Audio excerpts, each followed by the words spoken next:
Okay, welcome back. 30 minutes to go for the pre-open session and 45 to go for the market open. SGX indicating a solid start higher.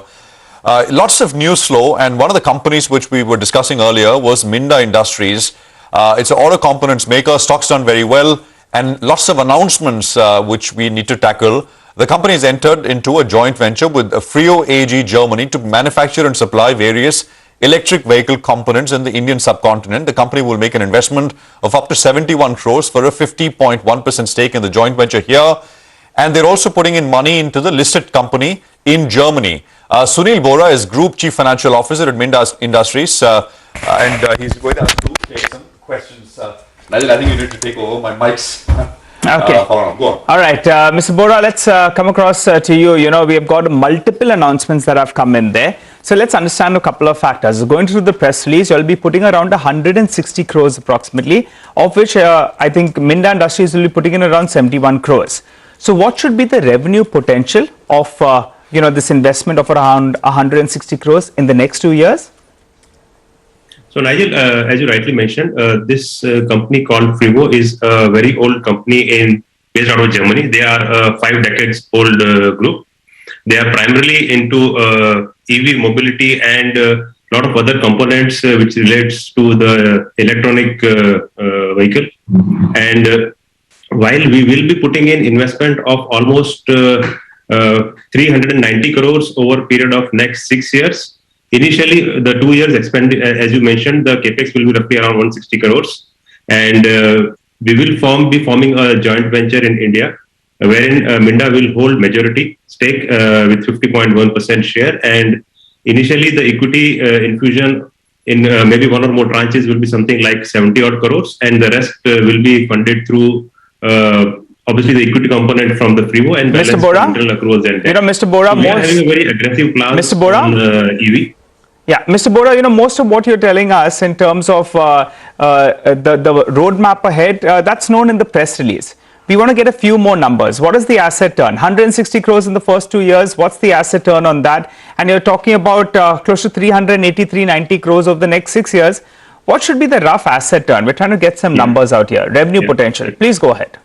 So, Nigel, as you rightly mentioned, I can share some broad numbers which we have worked on our investment, because at this point it is very difficult to say how the equity EV markets will pan out, what will be the penetration, what will be the volumes. But based on our internal assessments, based on which the board has approved the investment of 390 crores, we are looking at minimum of 3 to 4x of revenue in next 5 to 6 years. Mr. Bora, hi. Good morning. Prashant here. Yes, Prashant. You are investing money into so there is a joint venture, and then you're putting money into the company, the German company based there as well. Why is that? That is primarily to sort of strengthen our partnership.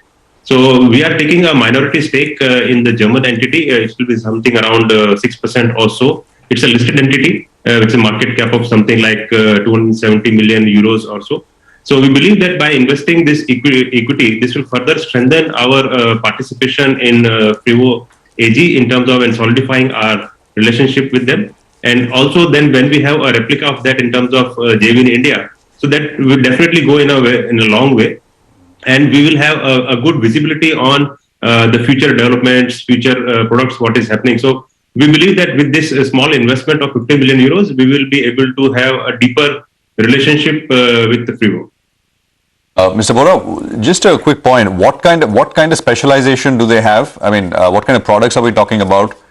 What do they bring to the table? Specifically from a EV portfolio. So with Uno Minda and Frio, now we will have all the components ready. So the components which Minda has identified had a kit value of almost like 28,000 crore per two-wheeler, if I may say. And with addition of Frio products, this 28,000 will double to almost like 56,000 rupees per vehicle. So in addition to our component which you have identified like BMS or DC-DC converter or onboard chargers, smart plug, Frio comes up with the products called something like battery packs, off-board chargers, and motor controllers, which while we have identified it was more under a steady phase, now we will be more under a development phase.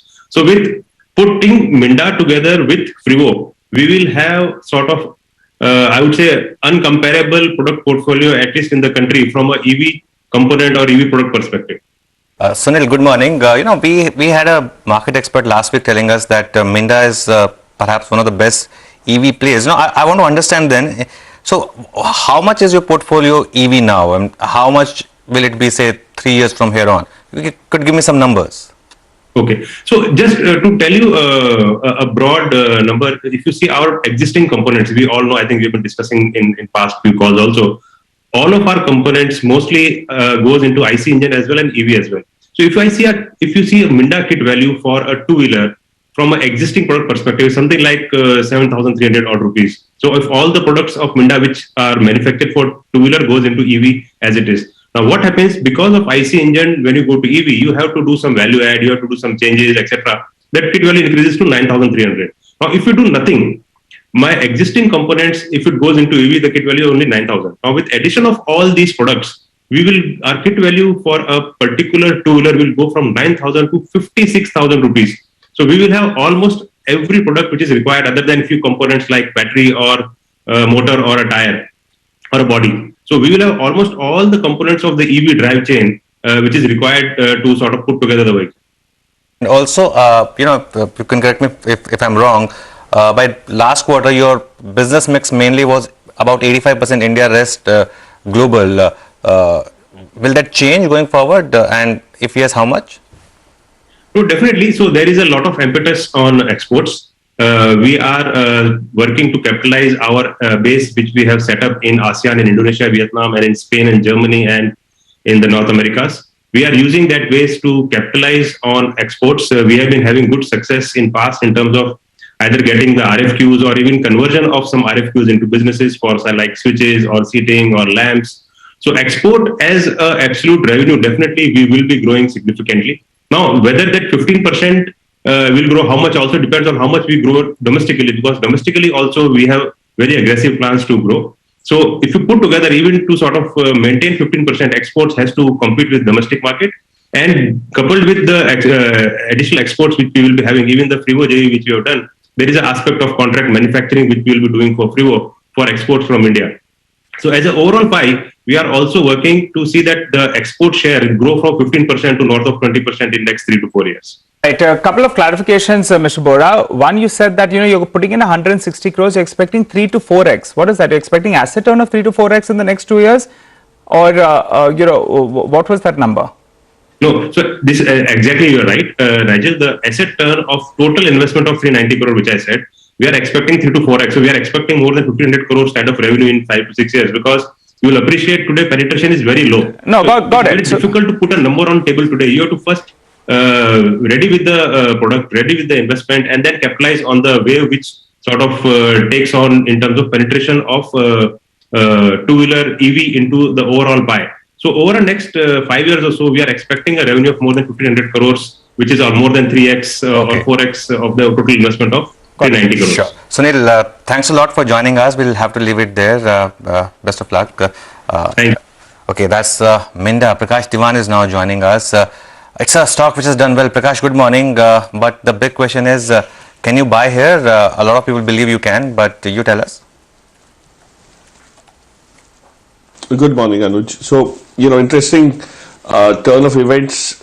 Smaller companies in India which had a sliver of the ICE component manufacturing ecosystem are going to the next level.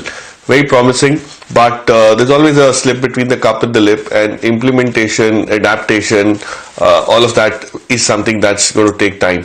Remember, to build an EV portfolio overnight is not going to be easy for anybody. I mean, Minda has of course got a great track record of new product development, the kind of work that they've done, and all this new technology that's coming in is going to compete with much more established players from China, which we are not adapting or not bringing in straight away and morphing into our businesses. So it's a little bit of an evolutionary thing, not too revolutionary at this point, Anuj. Give it time.